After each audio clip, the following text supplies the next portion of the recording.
Olá pessoal, tudo bem? Estou esperando o Glauber entrar. Vocês estão me escutando?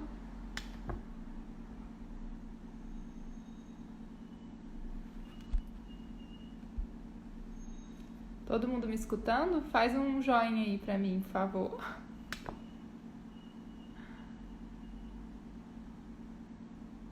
Beleza. O Glauber já entrou.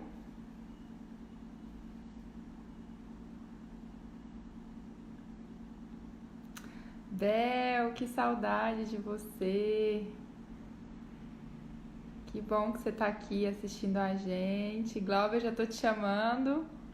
Bel, você vai ser nossa próxima convidada, hein? Tá dando um spoiler aqui já. Então tá, vou chamar o Glauber aqui.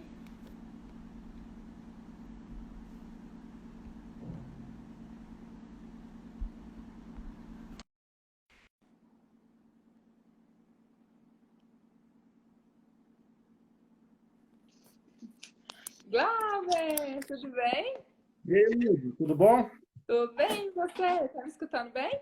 Tudo bom. Tudo bom, Ah, graças a Deus. bom, de quanto tempo, né? Só assim pra gente rever os amigos. Pois é, muito E tempo aí, mesmo. como você tá? Muito tempo, né? Que bom te ver. Primeiramente, quero agradecer pela disponibilidade, tá? De fazer essa live aqui com a gente sobre atuação profissional. Os alunos pediam muito, eu acho que você acompanhou, né? Os pedidos dos Uhum. alunos, queriam que eu conversasse com contadores, ex-alunos da universidade, para saber o que eles estavam fazendo, onde eles atuam, porque a gente está numa profissão que ainda bem tem um leque profissional muito grande, dá para atuar em várias áreas. Tá bom? Então, primeiramente, Verdade. muito obrigada por disponibilizar seu tempo numa véspera de feriado para conversar com a gente. Tá bom? Não, eu que agradeço a oportunidade aí de acrescentar para os alunos. Ah, que bom. Então, eu queria conversar com você, Glauber. A gente separou alguns temas aqui que os alunos pediram para eu conversar com você, imperdíveis, tá? Eu queria lembrar dos seus momentos de UNB, porque assim, a gente não foi da mesma turma, né? Eu acho que não. Não, não, eu sou seu veterano. Eu entrei no primeiro semestre de 2003. Isso, é meu veterano, exatamente. Eu acho que você entrou com o Lúcio, né? Isso, o Zé Lúcio e o Bruno são da minha turma. É isso mesmo. E aí eu queria conversar com você na sua época de UNB, se você fez algum projeto de iniciação científica, algum projeto de extensão, os estágios que você fez na época da graduação, as disciplinas imperdíveis, enfim. Os alunos estão querendo saber, em 2003, o que que o Glauber fazia na UNB, de 2003 até ele se formar. Então, Lud, a minha experiência na UNB, assim, eu entrei novinho, né? Entrei com 17 anos. Uhum. Ah, então, assim, era tudo muito novo, né? A gente sai do ensino médio, E- eu fui direto para a UNB, e aquilo ali é um universo que dá até um choque quando você chega na UNB, né? Exatamente. Mas o bom é que você nunca se sente estranho dentro da UNB, né? Tem gente Não, ao de bom da todo UNB tipo é que ali. ninguém é estranho. Então, assim, foi aquele choque inicial, mas foi bom uma turma que acabou formando uma amizade, tem algumas pessoas da época que a gente é amigo até hoje. Uhum. E a escolha do curso de contábeis, eu fui muito influenciado pelo meu pai é contador também. Uhum. Então, naquela ali, quando você está chegando no final do ensino médio, tem que escolher qual curso. Aí eu acabei optando por seguir os passos do meu pai. Temos isso em comum. Eu também sou contadora por causa da minha mãe. Ah, aí você perguntou se eu participei de extensão, projeto de iniciação científica, né? Extensão na época não era muito comum, naquela época, né? Acho que hoje em dia tem muito mais. Mas Tem. sempre quando tinha oportunidade eu participava. Uhum. Agora, iniciação científica é uma das coisas que eu me lamento muito de não ter participado. Me Sei. arrependo bastante de não ter participado. É uma coisa que acrescenta muito. Quando eu cheguei no mestrado, eu senti falta. Se eu tivesse feito o PIBIC, eu já não teria penado tanto. Então, é Entendi. uma coisa que eu recomendo muito para os alunos. Quem tiver oportunidade e puder fazer iniciação científica. E agora tem um esquema legal, assim. Você pode fazer iniciação científica na UNB voluntariamente. Então, você pode trabalhar, fazer estágio Isso, Ah, fazer isso é ótimo. voluntário antes, eu acho que era mais difícil, você tinha que ficar meio que exclusivo para a universidade. Eu acho que hoje está muito mais interessante fazer um projeto de iniciação científica. Do que Legal. É porque antes também só fazia se tivesse bolsa, eu acho, né? Então era um pouquinho disputado, né? é. Aham. E, Cláudia, você É, fez. estágio. Sim, fiz estágio. E é uma coisa que eu recomendo. Eu fiz 2 anos de estágio na Infraero, Ah, na legal. contabilidade da Infraero. Aham. Que E foi legal. E muito aí eu bom. É uma comecei. experiência. Aprendi muito lá. E eu sempre recomendo todo mundo que está fazendo faculdade fazer estágio. Não Uhum. só pelo conhecimento que você agrega, mas profissionalmente mesmo, né? Porque quando você é estagiário é o momento que você pode errar, é o Exatamente. momento que você É pode dar culpa do aquele. estagiário mesmo, né? É, é aquele momento que se você errar ali, você não vai ter grandes consequências, né? Aham. É o momento de você se moldar. Então, eu sempre recomendo fazer estágio. Eu acho que é importante. Além de, às vezes, você ter alguma parte financeira ali em troca, né? Que Uhum. também ajuda. Mas Uhum. principalmente isso. A experiência profissional, que agrega bastante. E Uhum. você perder aquele medo do primeiro emprego. Esses detalhezinhos eu acho que são muito importantes do estágio. Vale Uhum. muito a pena fazer. Ai, Quem que tiver bom. oportunidade, eu acho que vale a pena. Isso. E o bom da UNB, um diferencial, eu acho, é que os nossos alunos, a partir do quinto semestre, eles são muito disputados para estágio, né? Então, Verdade. eles acabam entrando para o estágio e aí tem até um problema, porque a galera do diurno quer ir para o noturno, as turmas do diurno são lotadas, porque o pessoal começa a trabalhar, mostrando mais uma vez, né, o leque de atuação profissional que o curso de contabilidade tem, né? Por isso que os alunos. Eu lembro que lá que na época na Infraero, todos os estagiários eram da UNB. Era, era bem disputado mesmo. E, Cláudia, vamos conversar aqui. Depois que você se formou, bom, chegou o momento da formatura, colou grau. E aí, o que que você fez? Assim, eu quero saber da sua trajetória até chegar no Tesouro Nacional, entendeu? Então, Lud, no meio do curso, mais ou menos, o professor Bruno, aí do departamento, é um grande amigo meu, né?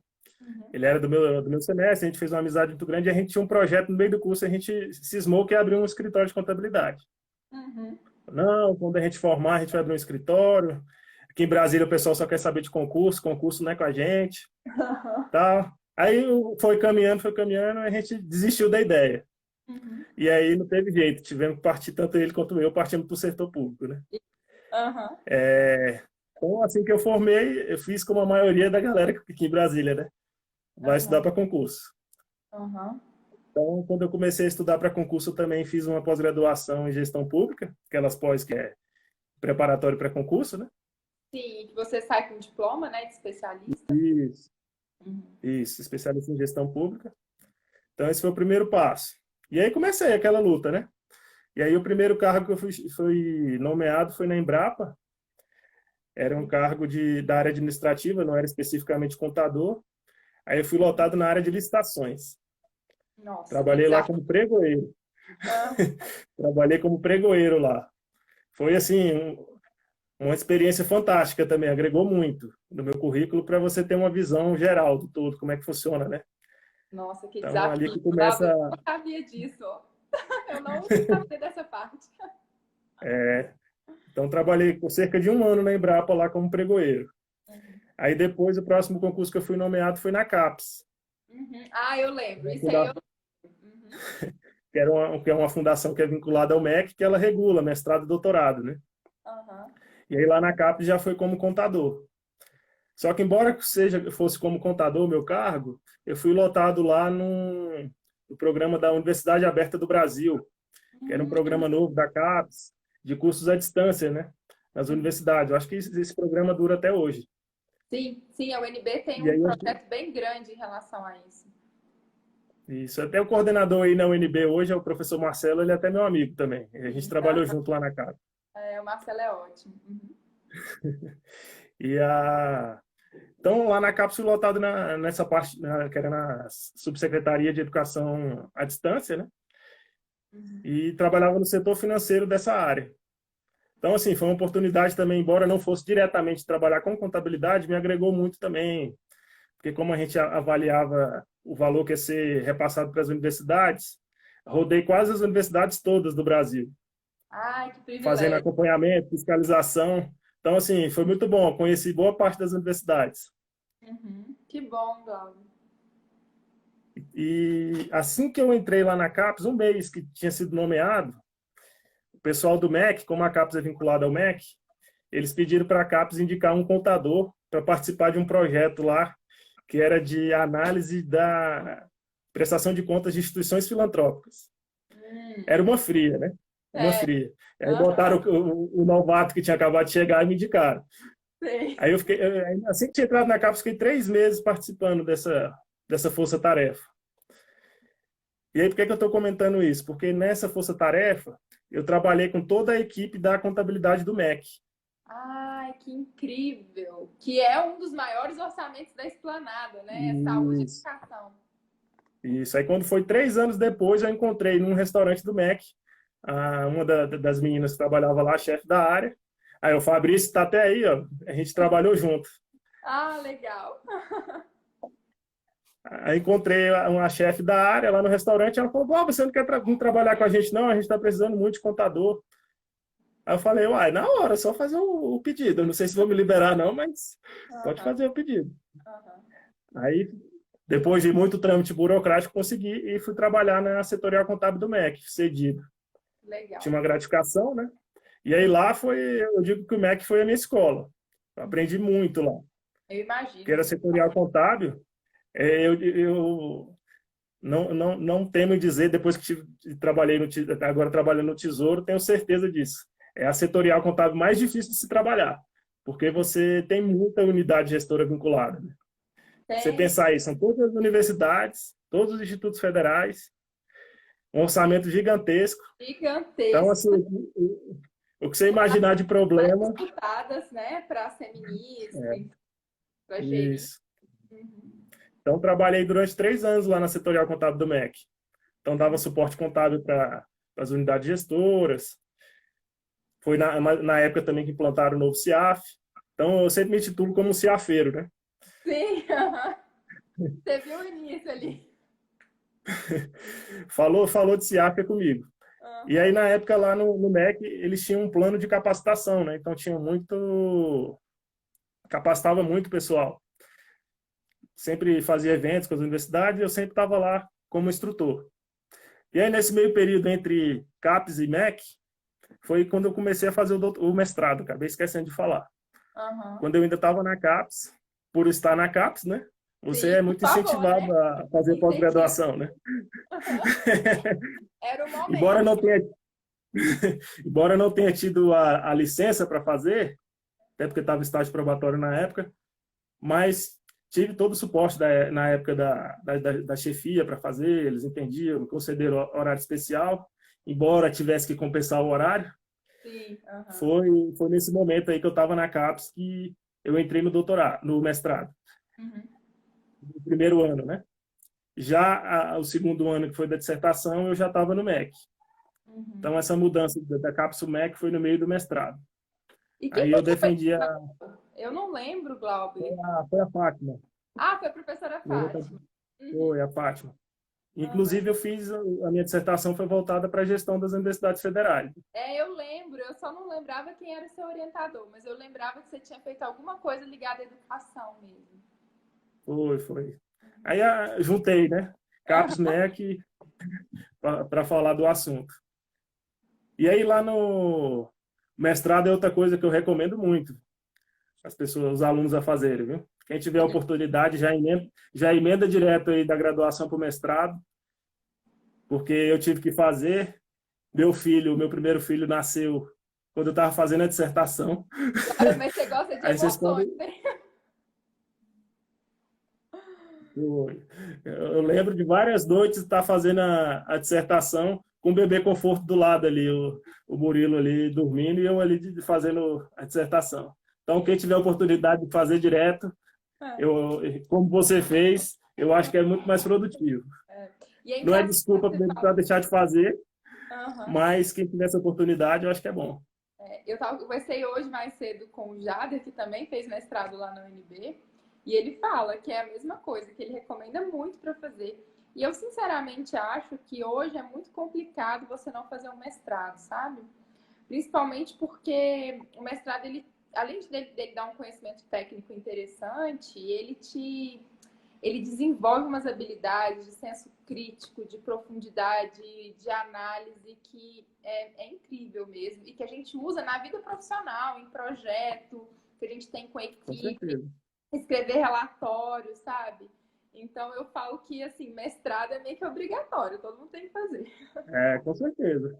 né? Depois do mestrado, você não aceita nada fácil, né? Se Não alguém te explicar alguma coisa, você fala, não, qual a fonte disso aí? a gente fica chato, né, Glauber? Meu Deus do Fica céu. mesmo. Uhum. Mas é uma coisa que eu recomendo. Abriu muitas portas, né? Depois que eu fiz o mestrado também, aí já abrindo um parêntese aqui, aí foi que despertou meu lado para a docência também, né? Foi quando eu comecei a dar aula, porque o mestrado da UNB, na época ainda não era só o UNB, né? Era o multiprofissional, era o multi, Multi-institucional, né? né? Uhum. Institucional. A gente é obrigado a dar aula, né? Durante Uhum. o Não mestrado. mais. Agora, não Não é mais. mais, não? Não, Ah, agora na, você na época era. na nossa época a gente tinha que dar aula. Tinha que dar aula lá para os alunos da UNB. Então foi um desafio, foi uma escola, É, assim, você aprende ou aprende, né? você já chegou tipo, com alto padrão de aluno, né? Então você tinha que se virar. Exatamente, Como se diz o Alex, fica verdinho, vira sapinho e dá seus pulinhos. Foi mais ou menos isso. exatamente. E aí, na época, eu dei aula de introdução à contabilidade aí na UNB. Aí cheguei a dar aula em outras faculdades e também dei muita aula na ESAF, falecida ESAF, né? Que agora ela Ah, foi incorporada na ENAP, né?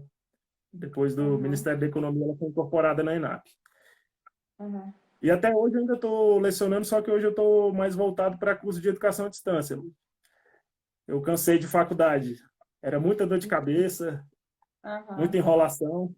Eu acho que depois que você é aluno professor de alunos da UNB, É seu sarrafo fica lá em cima, né?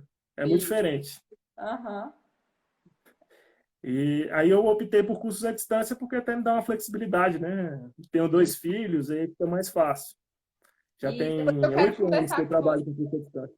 numa outra oportunidade sobre isso, sabia? A gente fazer uma outra live para conversar sobre educação. Legal.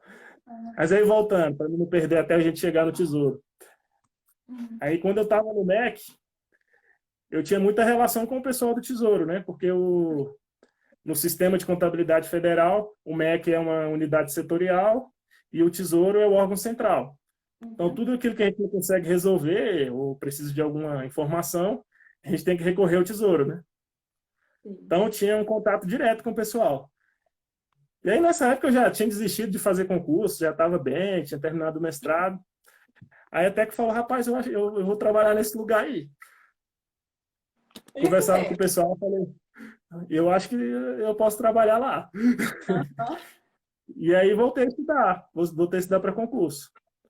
Como já tinha o Murilo na época, aí não era mais tão simples para estudar, né? Para concurso. Sim. Trabalhava 40 horas por semana, com Uhum. filho e tudo, e aí a estratégia que eu tive para estudar foi estudar na hora do almoço. Muito bom, porque os alunos mandaram, professora, pergunta para o Glauber como que ele fez para passar no tesouro. Ele está contando, gente. Aí eu estudava todo dia na hora do almoço, almoçava ali rapidinho, 10 minutinhos, e começava a estudar. Aí isso foi. E olha que eu comecei a estudar especificamente para o Tesouro assim que saiu o edital. Só que, Uhum. claro, que eu já tinha toda uma curva de aprendizado, né? Já tinha estudado para concurso antes. Mas específico para o E Tesouro foi já assim que fez saiu o edital. mestrado. E E já tinha facilita, mestrado porque no também. mestrado você aprende a estudar. Exatamente, com certeza, faz muita diferença. Uhum. E aí foi isso. E aí, na época, o concurso que teve também foi um concurso do Ministério Público da União, por cargo de contador perito. E aí eu fiz também, até porque você está estudando, você acaba fazendo os concursos ali que te interessa, né? Uhum. E aí eu fui chamado no MPU, passei no MPU também, antes de ser chamado no Tesouro. Sim. Então, quando eu saí do MEC, eu fui para o MPU. Aí trabalhei lá com perícia. Uhum. Ó, outra coisa muito legal, hein? Muito legal. Trabalhei um ano com perícia lá no. Eu fui lotado no MPDFT. Uhum. Então, pegava processo aqui do Distrito Federal. Então, foi outra coisa que me acrescentou muito, né? Eu Então, imagino.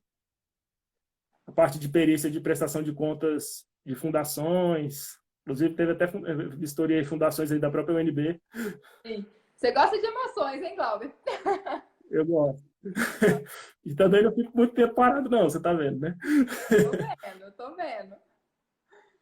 E aí, quando eu estava lá no MPU, cerca de uns 8 meses que eu estava lá, eu fui chamado para o curso de formação do Tesouro. Entendi. E essa minha turma do curso de formação do Tesouro, ela foi específica para ser... Não era para ser o pessoal assumir dentro do Tesouro, era para ser lotado nas outras secretarias do Ministério da Fazenda. Entendi. Não sei se o pessoal sabe, a Secretaria do Tesouro Nacional é uma secretaria agora do Ministério da Economia, né? Do antigo Ministério da Fazenda, assim como a Receita, a Previdência. Então, a gente foi... essa minha turma de curso de formação, ela foi convocada para assistir outras secretarias. Mas como eu já tinha uma interlocução grande com o pessoal lá da contabilidade da STN, eles falaram, não, o Glauber tem que vir para cá, tem essa não. Uhum. Aí como tinha algumas vagas que eram para a STN, aí eu acabei indo para a STN mesmo. Graças a Deus. Que bom, deu né? certo. E aí eu trabalhei com a mesma... Passei a trabalhar com a equipe que me atendia quando eu estava no MEC. Uhum. E aí foi muito bom, então, porque a maioria das pessoas que trabalham na Seconte, que é a Coordenação de Contabilidade da União, né? Coordenação Geral de Contabilidade da União, muitos já entraram lá e não tiveram essa experiência de trabalhar em setorial, né? Então, eu tinha essa visão também. Então, Você tinha foi bem visão muito interessante. macro, né? Isso é muito interessante. Isso. E lá eu fui lotado na gerência de demonstrações contábeis, né? Que elabora o BGU. Sim, foi fantástico. Inclusive, o meu primeiro chefe no Tesouro, acho que você até conhece, que é o Janilson. Ele fez doutorado lá na USP. Eu sou um grande amigo, amigo pessoal, inclusive, é um querido. Falei com ele semana passada e ele, nossa, ele é extraordinário. Que conhecimento que ele O tem. Janilson, para mim, você pergunta quem é referência em contabilidade pública, é Janilson. Vou te falar fera. uma coisa. Ele, para mim, também está nas minhas maiores referências. Ele é incrível. Eu sou fã número 1, distribuo carteirinha. Eu falo para ele. Ele é fera. E além deles conhecer muito como chefe, era um cara assim fantástico. Também é uma amizade. Hoje em dia ele acabou indo para a CGU, hoje já está lá em Salvador. Sim. Mas é uma amizade que eu guardo aí do Tesouro. Olha que incrível aí, os nossos convidados. O Vinícius foi... o Janilson foi seu chefe e ele foi chefe do Vinícius na CGU. Olha isso, que coisa mais legal. Você vê que o cara é fera, né? E ele foi da minha banca de doutorado. Pensa nisso. E ninguém sabia. Olha que incrível. Legal. E aí, quando eu assumi no final de 2015. E aí o processo de convergência da contabilidade pública foi implementado na União. O primeiro ano foi o ano de 2015, né? Então, o primeiro BGU no novo padrão, eu acabei entrando lá na equipe que ia elaborar. Graças a Deus que eu tinha um chefe como o Janilson, né? Exatamente. Então, assim, ele também estava recebendo uma pessoa muito boa. Foi sorte para ele também, com certeza. Então, eu trabalhei nessa área do BGU lá, que elabora o BGU, que foi, assim, fantástico, entendeu? Aprendi muito, muito mesmo. Porque uma coisa é você ler nota explicativa, outra coisa é você elaborar a nota explicativa. Exatamente. Porque às vezes ali a gente, nas aulas, a gente lê tudo, vai estuda. Acho que na sua matéria, né, que você passa muito nota explicativa para os alunos analisarem, né? Eu sou uma fã, viu, de nota explicativa. E aí, como a contabilidade do setor público, ela meio que ficou muito próxima agora do setor privado, então as notas explicativas também tiveram que dar um up, né? Que antes a nota explicativa era uma série de notas de rodapé. E aí eu convido até os alunos a entrarem aí no site do Tesouro, depois, e darem uma olhada no BGU, que é o Balanço Geral da União. Aí vocês vão se impressionar com a qualidade do material. Pode procurar aí, Tesouro Transparente. E aí é muito legal você falar isso, porque esse processo de convergência está acontecendo. O Janilson participa muito desse processo, mesmo na CGU. E a nossa próxima live vai ser com a Patrícia Varela, que hoje é membro do Ipsos Board. e está substituindo o Leonardo, né? Então, assim, muito legal fazer esse dever de casa aí que o Glauber está sugerindo, principalmente porque nós vamos conversar com a Patrícia Varela aí na próxima live. E aí o Tesouro também, mais recentemente, elaborou um documento que é o relatório contábil do Tesouro Nacional. Porque assim, o BGU, ele é uma peça contábil, tem as demonstrações, notas explicativas, mas ele é muito técnico, né? Uhum. E ele também tem um caráter de prestação de contas, né? Ele é um capítulo da PCPR, que é a prestação de contas da Presidência da República. Uhum. E aí o Tesouro, nos últimos 2 anos, a parte de comunicação vem sendo reformulada, e aí estão buscando informações que cheguem na sociedade, né? E aí foi criado lá na Seconte o RCTN, que é o Relatório Contábil do Tesouro Nacional. Aí ele tem as informações da contabilidade, mas de uma linguagem muito mais palatável para todo mundo, para todo o público, né? Para toda a sociedade. Ele não fica mais preso em uma série histórica só de 2 anos, apresenta uma série histórica maior. Então, assim, é outro documento aí que eu recomendo os alunos darem uma olhada.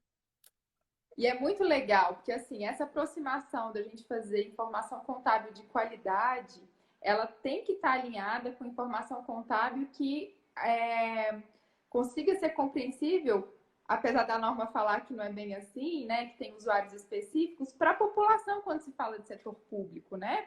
Então, e as entidades privadas, as grandes empresas estão fazendo isso em formato de relato integrado, press release, etc. E quando você vê o Tesouro Nacional se preocupando com a transparência, a compreensibilidade dos usuários, e a gente tem um país, pessoas com vários níveis de educação que se interessam, teoricamente, pelas contas públicas, pela situação patrimonial e financeira, né, da União e etc., dos estados, enfim, eu acho isso incrível também, e é uma ótima dica que você está dando para os alunos, com certeza. Porque o BGU é uma peça contábil, assim, para quem é contador, perfeito. Uhum. Só que, assim, hoje em dia eu acho que ainda não tanto como a gente quer, mas ela já de alguma forma subsidia a tomada de decisão. Né? Sim. Uhum. Eu acho que com a mudança, com o processo de convergência, isso está mais claro. Mas ainda tem muito para evoluir. Eu tenho essa esperança. Quando eu participo das roundtables do Tesouro com o Ipsos Board, né, que tem uma vez por ano, enfim. E aí toda vez, e aí eu encontro o Janilson, a Patrícia, Leonardo, a Gideonora e etc. E é muito legal, porque a gente fica assim, agora vai melhorar mais um pouquinho, né? A informação contábil vai ser mesmo instrumento de processo decisório. Muito legal, Glauber. E aí, fazendo uma propaganda do Tesouro, né, para a galera aí depois querer trabalhar lá, além da Seconte, que é a coordenação que eu trabalhei, porque já vou falar, eu não estou mais lá, tá? Eu já estou em outra área dentro do Tesouro. Além da Seconte, a Seconte é responsável pela contabilidade da União. Uhum. E a gente tem uma outra área lá, que é a Seconf, que é a área da contabilidade da federação. Sim. Que toma conta das normas de toda a federação, né? Que, inclusive, o Leonardo, que você comentou, é o responsável pela área. Sim. Então, você tem a contabilidade da União, que, digamos assim, é o ente mais expressivo, né? Da federação, e a contabilidade da federação, que ali com o MCASP, toma conta de todo o MCASP. E tem mais uma coordenação, que é a coordenação de custos do setor público.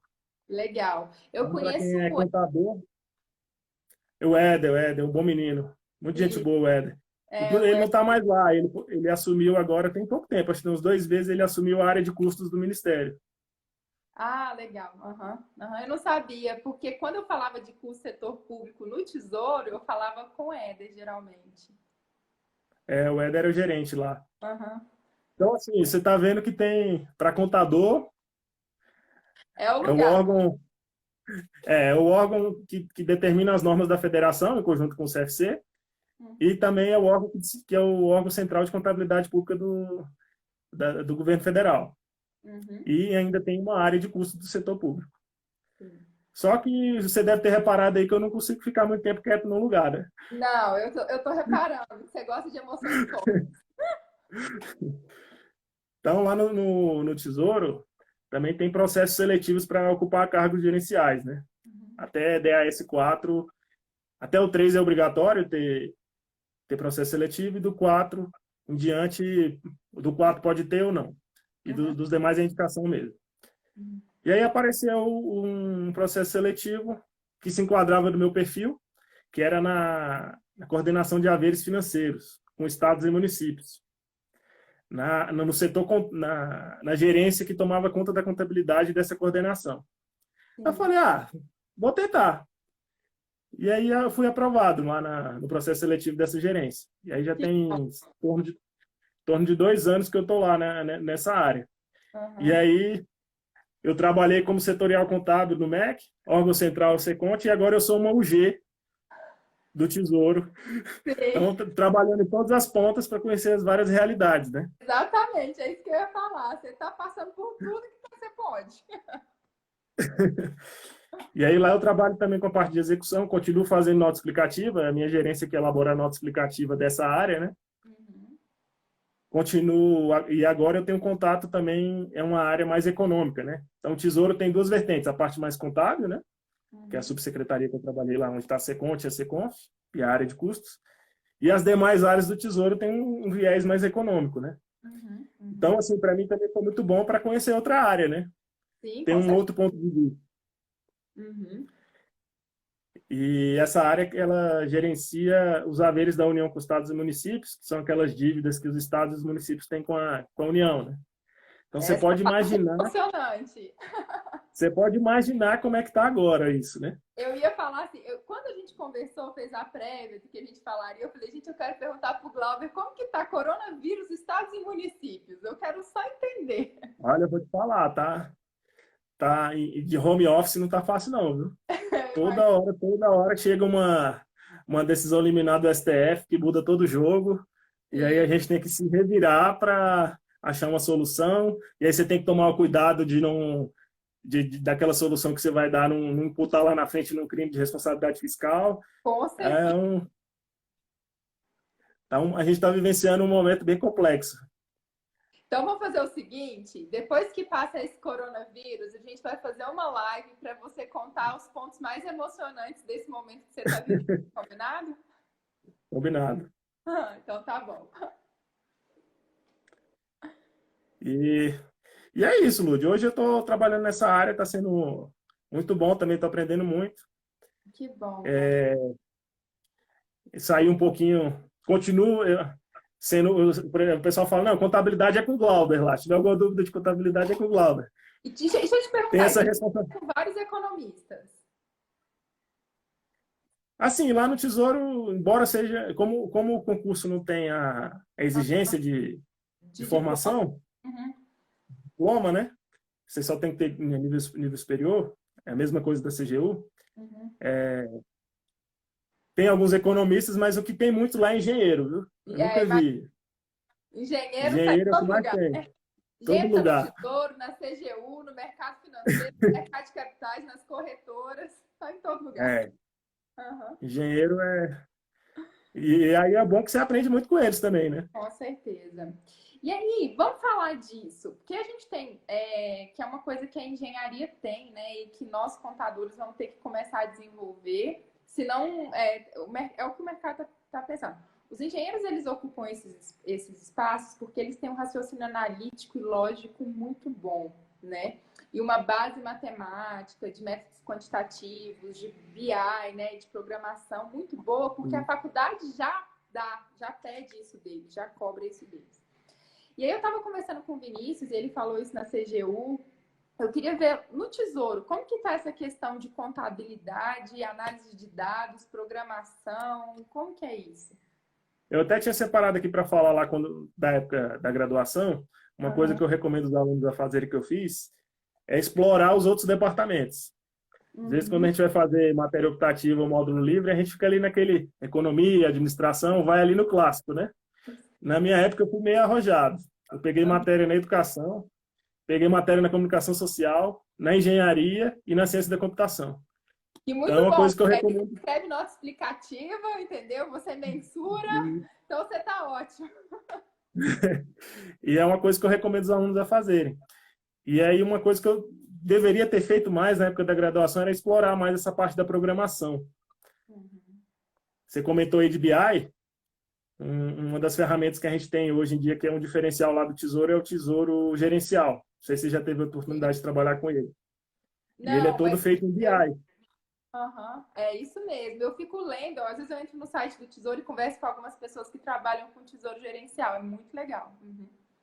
Não, assim, foi uma mudança de nível, que antes a gente tinha o CIAF gerencial, mas ele era muito limitado. Já era uma coisa muito boa, mas aí veio o Tesouro Gerencial, que é MBI, e é assim, é fantástico.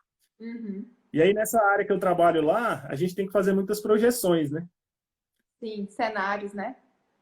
Projeção de cenários, né? Vai pagar, não vai pagar, ainda mais esse momento agora, ninguém vai pagar.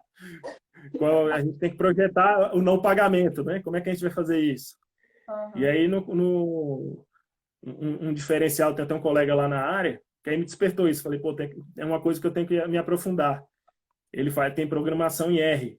Isso. Então, Eu falo para os meninos, assim, eu tive a oportunidade. Eu sempre gostei muito de estatística, de dados, desde a graduação, acho que muito pela iniciação científica. E como eu morei em São Paulo, na USP, eu aproveitei muito para fazer matérias no IME, sabe? Então, eu fiz muita disciplina de programação em Python, em R, Stata, e uma parte de estatística na Poli, eu procurei, né? Então, eu falo para eles, gente, tentem aprender R, tentem aprender Python, né? R é é, bom, é uma plataforma livre, e ele não é só estatística, ele faz um monte de outras coisas, né? De inteligência artificial, enfim. E é muito legal e que bom que você está reforçando isso, sabe? Que eu falo assim, eu porque, por falo em exemplo, sala de aula, mas é bom ouvir de um profissional do seu gabarito, entendeu? tinha uma rotina que a minha área lá fazia de projeções que a gente demorava cerca de 4 dias para fazer as Ah, projeções. Era tudo feito no Excel. Aí chegou um nossa, colega lá, estatístico, que tinha domínio de programação em R. Aí essa rotina que a gente demorava 4 dias, ele transformou ela para ser feita em 10 minutos. eu lembro. Você lembra que quando a gente estava na graduação, os professores falavam assim, gente, vocês têm que aprender o Excel. Tem que aprender o Excel. É, Hoje, Excel, você pergunta Excel é comigo. Mas esse aí é, já tem que evoluir, né? exatamente. Hoje o Excel é básico. E essa geração, É, os millennials, eles já dominam mais que Excel, entendeu? e, Mas assim, tem que dominar agora. Eu falo para os alunos o tempo todo: tem que aprender a programar, tem que saber mexer com um grande banco de dados. Isso vai mudar o futuro da contabilidade, da auditoria, de perícia. Vai, assim, é o mundo do mercado financeiro. isso, Já muda, e se o profissional não estiver preparado para isso, ele fica para trás, né? Aí fica os engenheiros ocupam a posição. Você pode exato. até dominar a análise daquela informação, mas você não vai saber produzir de uma maneira rápida, Uhum, você acaba sendo preterido. Então, exato. realmente é uma dica aí que eu sempre comento para o pessoal, Uhum, focar em estudar em programação. isso. E aí, como na UNB a gente tem essa possibilidade de pegar matérias em outros departamentos, eu não sei Fica como a é que ainda dica. está hoje, se hoje ainda é assim.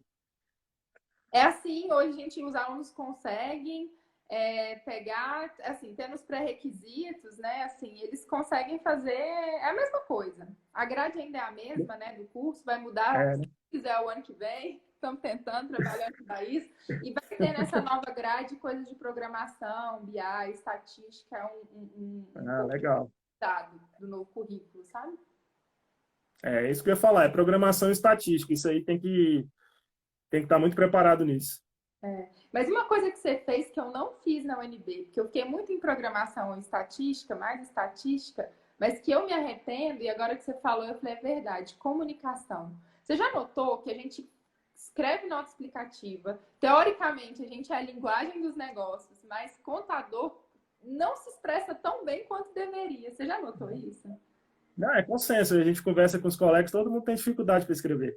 Exatamente, exatamente. E aí você fez uma matéria na comunicação social que eu não fiz na época aí, gente. Eu acho que é uma boa, hein? Ó, agora ele lá vai Depois ter eu que posso fazer uma até, aplicativo. E depois eu posso até mandar o nome da disciplina, nem sei se ainda existe. e você Mas pode foi uma provavelmente disciplina muito existe. legal. É.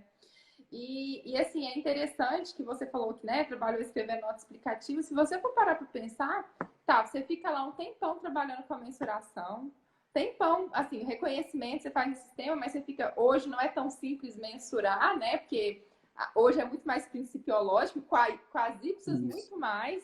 No processo de mensuração É, você tem valuation, você tem estatística, você tem cenários, você tem uma série de coisas que você tem que levar em consideração.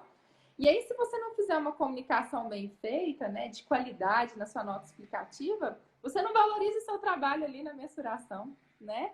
Então, Verdade. esse desenvolvimento, assim, de escrever bem, de forma que o usuário compreenda, sabe? É muito interessante. E, assim, essa é uma coisa que eu não explorei na graduação, essa parte de comunicação social mesmo, de escrever de uma forma até marqueteira, né? Para vender o É. peixe. Nós, Não, contadores. e aí se você reparar, de vez em quando você reposta aí alguns stories do Tesouro Nacional, eu recomendo o pessoal dar quem não, não é inscrito, se inscrever aí seguir o perfil do Tesouro, porque eles deram uma repaginada na forma de apresentar a informação, né? De Uhum. vender o peixe mesmo, né? Com certeza, Inclusive, Tesouro e CGU, eu acompanho eles e assim, a mudança de discurso, da forma de apresentar a informação, tá muito mais gostosa de ler, né? é como amanhã é aniversário de Brasília, hoje a postagem foi apresentando os dados fiscais do Distrito Federal. Então, E assim, é interessante por isso, né? Que às vezes a gente fica muito preso ali só mensuração, fazer os registros e não apresenta a informação, né? e a comunicação, sabe, assim, fica a desejar, com certeza. E quando a gente fala de setor público, sobretudo de Tesouro Nacional, eu acho que, assim, por uma questão de transparência mesmo, transparência pública e controle social, né? O Tesouro que tem que dar o exemplo, tem que encampar essa questão aí de dar uma informação fidedigna, sim, mas assim, compreensível e o mais compreensível possível, porque a população brasileira não é formada por contadores, né? Pelo contrário, são pessoas Exatamente. que têm interesse nas informações financeiras, patrimoniais, mas que não têm, às vezes, escolaridade. Então, essa coisa tem que ser muito fácil mesmo, né? Tem que ser muito palatável. O professor Jorge comentou que a nota explicativa do BGU 2019 é um bom case. É isso aí, Exatamente. professor. E a gente agora, eu vou falar para todo mundo agora, para os alunos, para olharem o BGU, tá? Para ver, e assim, até comparar com anos anteriores, né? Para perceber essa melhora realmente. Tem um portal agora que é o Tesouro Transparente, que tem todos os relatórios divulgados pelo Tesouro estão disponíveis lá. Aí tem um tópico lá que é de contabilidade. Então procurem lá todos os relatórios, tanto da parte da União quanto da Federação estão lá. Tem o BSPN também, né, que é o Balanço do Setor Público Nacional. Que aí que agrega a, todos os entes, né, União, estados e municípios. O professor comentou aí das notas do estado de Santa Catarina. É uma que eu recomendo também. Vale Legal. muito a pena. É porque às vezes a gente foca muito no Tesouro, na União, né? E aí tem estados produzindo notas explicativas muito boas também. E Então, já, é que nem ele falou, já tem muito tempo que eles produzem. Antes do Tesouro, ele já fazia um trabalho muito bom. eu vou olhar, professor. Obrigada aí pela dica, tá? O Vinícius entrou, o Vinícius que foi o convidado da nossa primeira live, falou que está gostando muito das notas do FAT, né? Do Fundo de Amparo ao Trabalhador. Muito legal. Bacana. E Glauber, e os planos para o futuro? Eu já vi que você não para, né? Que você não gosta de ficar muito tempo num lugar. E agora, academicamente? Ó, Lud, eu ainda tenho vontade de fazer o doutorado. Só que agora com dois filhos, tem que ser um projeto da família, né? Não dá para fazer a loucura que eu fiz no mestrado, não, de fazer trabalhando Uhum. e tendo que dar conta de trabalho né, e a pós-graduação foi muito difícil. Então, para me fazer agora, só se eu conseguir licença, pelo menos Entendi. na parte das disciplinas, né? Isso. E deixa eu te perguntar, outra graduação, você sente falta ou você está muito focado? Porque, por Não, exemplo, outra graduação eu não tenho interesse, não. mais cursos de curta duração, né? Eu conversei com o Jader hoje mais cedo, eu acho que o Jader está até nos assistindo. Ele também recomenda muito cursos de curta duração, mas focado, sabe? Com profundidade, para você ficar imerso num determinado tema. Você tem Isso. feito? Como que é isso? Você dá aula para esses cursos, mas você tem feito? Você tem Sim. algum curso que você Não, queira fazer? sempre que tem possibilidade, eu tô fazendo. A gente tem lá no setor público, a gente tem a ENAP, né? Sim, é muito bom. Eu fiz Tem, muitos cursos legais. Eu fiz uma de análise de impacto regulatório na ENAP e um de BI também. Incríveis, incríveis. então, a ENAP dá muita possibilidade para. Inclusive, os cursos são gratuitos, né? São, para servidores são, né? Não, mas tem uma plataforma online que tem muitos cursos gratuitos. Vale a pena aí o pessoal dar uma conferida. Legal. Aproveitar esse período aí que estão parados, né? Aí, pessoal, vocês que E- ficam me mandando direct, é na ENAP, né? A ENAP também tem uma plataforma Isso. para vocês fazerem cursos online na área pública, né? De gestão pública, Isso. orçamento, finanças públicas, enfim. E são Isso, cursos. mas assim, eu tenho vontade sim de fazer o doutorado. Quando surgir a oportunidade, no momento certo, eu pretendo fazer.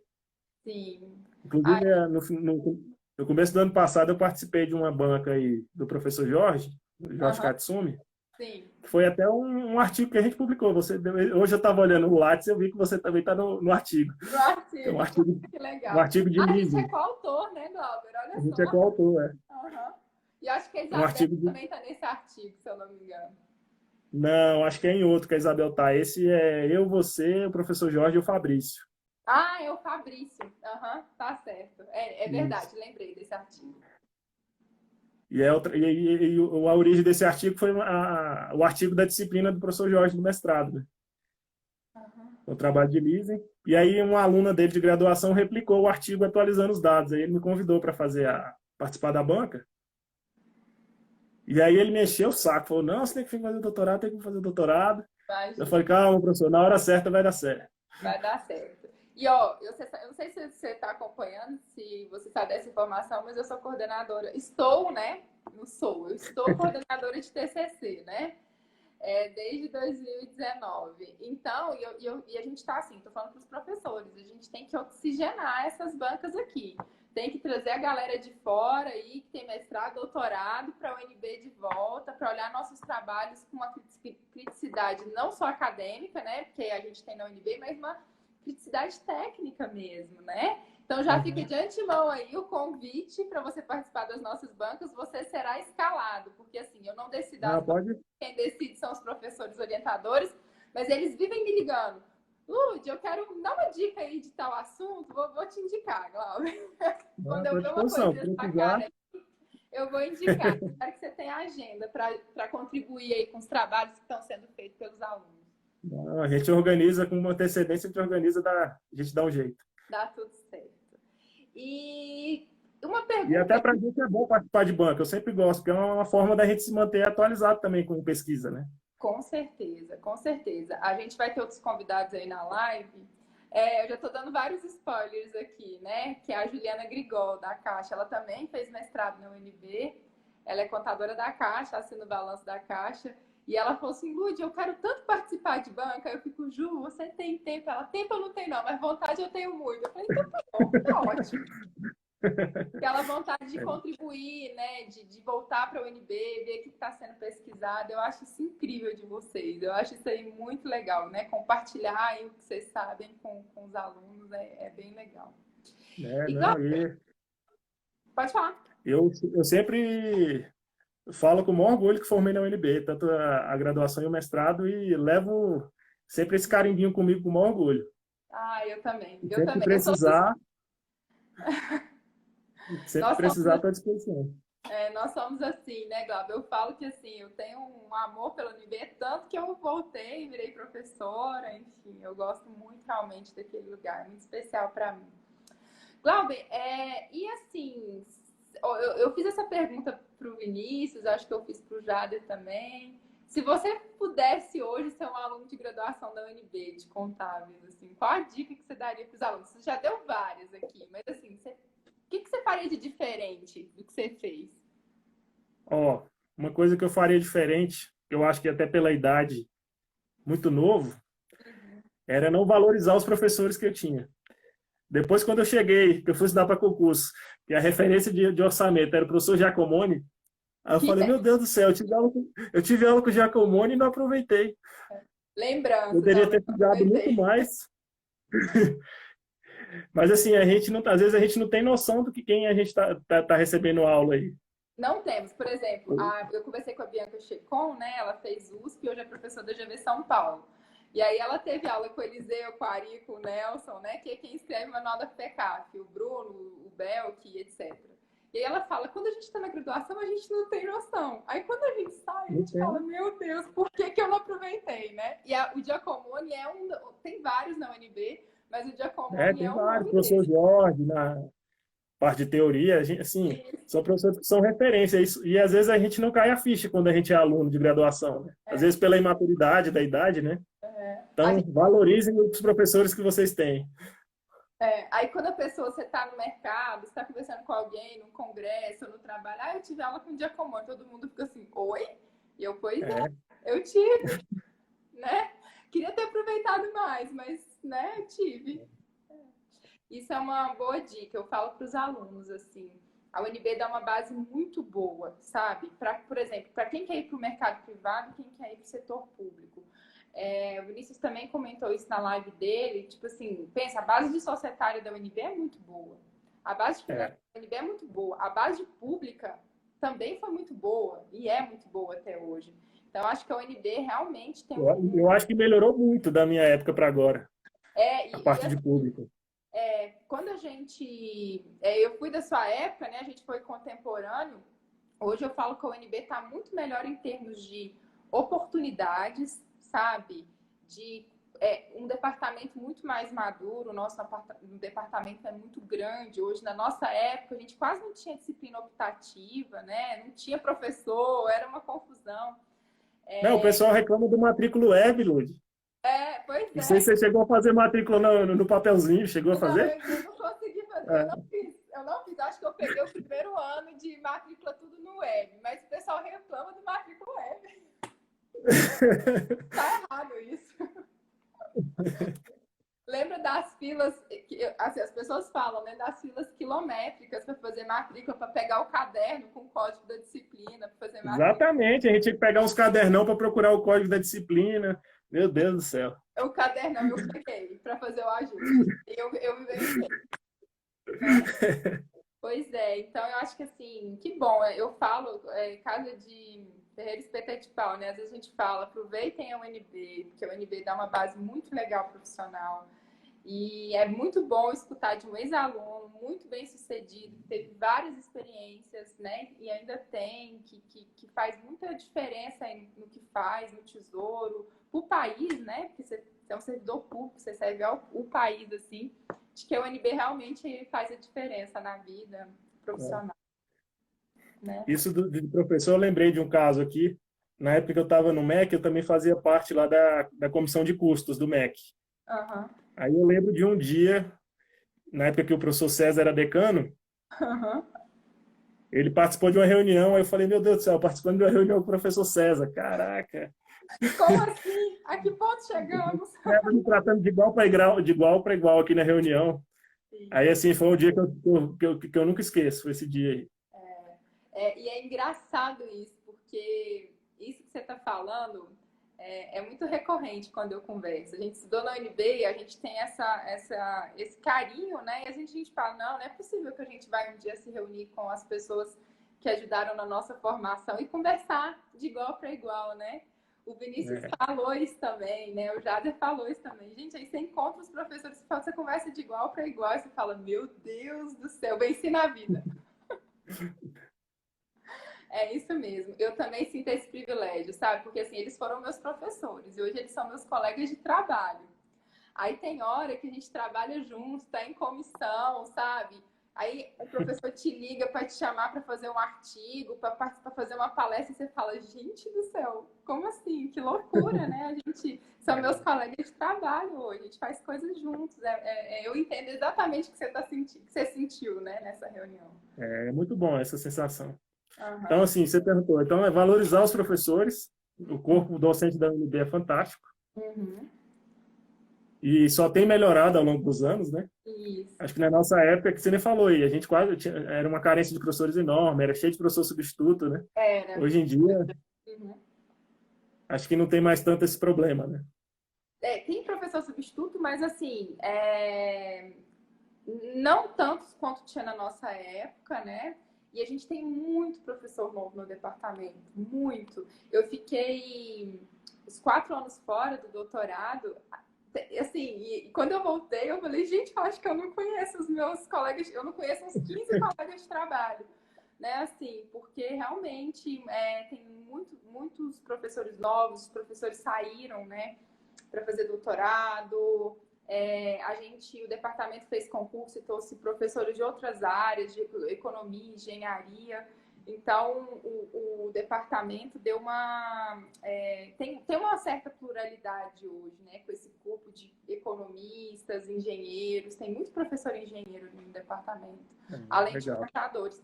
E essa mistura é muito boa para os alunos, né? Com certeza. Uhum. Minha irmã também formou em contabilidade aí na UNB, né? Ah, Aí eu é? perguntei para ela, ontem eu estava perguntando, você foi aluna da Ludmilla? Ela falou, não, mas eu acho que foi na época que você estava no doutorado. Foi, provavelmente, provavelmente. Aí ela foi aluna do Lúcio. Foi Aí ela fala que ele é fantástico, é o melhor professor que ela já teve. o Lúcio tem um fã-clube, viu, Glauber? Você fez mestrado com ele, né? Não, foi a graduação. Foi a Ele é graduação do meu semestre na graduação. da graduação? É. O Lúcio É. tem um fã-clube na UNB, sabe? Assim, de societária. E eu, inclusive, faço parte do fã-clube dele, entendeu? Eu falo assim, em geral. Ele mandou um abraço, tá? Eu falei pra ele, liguei pra ele agora. Eu falei assim, adivinha com quem que eu vou falar? Com o Glauber. Ele, mandou um abraço, fala que eu tô com saudade. E aí eu tô aproveitando a chance para convidá-lo, assim que essa história de coronavírus acabar, para fazer uma palestra lá no UNB, presencialmente, com os alunos, para a gente retomar esse papo, mas bem assim, sabe assim, você sentar numa roda, todo mundo com acesso a você, conversando, que eu acho que os alunos sentem muita falta disso, sabe? E Já assim, disse, ele estou à já teve aqui disposição. nessa cadeira, agora ele está no Tesouro Nacional. É meio que isso, sabe? Estou sempre à disposição. Quando a gente combinando com antecedência, por causa tanto do trabalho quanto da família, a gente encaixa aí Uhum. sem mistério. Muito obrigada, Glauber. Eu tinha programado para conversar as perguntas dos alunos isso com você. Eu quero te agradecer imensamente, tá? Mais uma vez, por ter se disponibilizado a participar dessa live, por compartilhar um pouco do que você faz, das suas experiências e da sua trajetória profissional com os alunos. Eu falo que o maior ativo intangível que a gente tem é o tempo, e aí quando você encontra uma pessoa que quer compartilhar a experiência e o tempo com a gente tem que ficar muito grato. Não, Muito, que muito isso. obrigada. Estou sempre à disposição. Eu que agradeço a oportunidade. Mandar um abraço aí pro pessoal, teve alguns amigos que entraram aí. Um Uhum. abraço aí, galera. Muito É, obrigado aí pelo prestígio. é. Todos os alunos também. Fica a lição de casa, olhar o BGU e o RCTN lá no Tesouro Transparente. Hein? E tem que ser, aproveitar que amanhã é feriado e fazer esse dever de casa, porque na quarta-feira nós vamos conversar com a professora Patrícia Varela. Se você tiver um tempinho na agenda, Glauber, e puder aparecer aqui na live, vai ser incrível ter sua participação com a gente, Beleza. tá bom? Hoje de manhã até tentei participar aí da do Jada, mas aí estava lá, surgiu uma conferência lá no trabalho bem na hora, não deu certo. Tá bom. Mas eu acompanhei algumas aí, foi bem legal. Tá ótimo. Muito obrigada, Glauber. E aí eu vou colocar no SoundCloud, né, o áudio dessa live e no canal do YouTube, tá bom? Obrigado, um abraço. Obrigada, Glauber. Tchau, tchau. Um abraço. Tchau.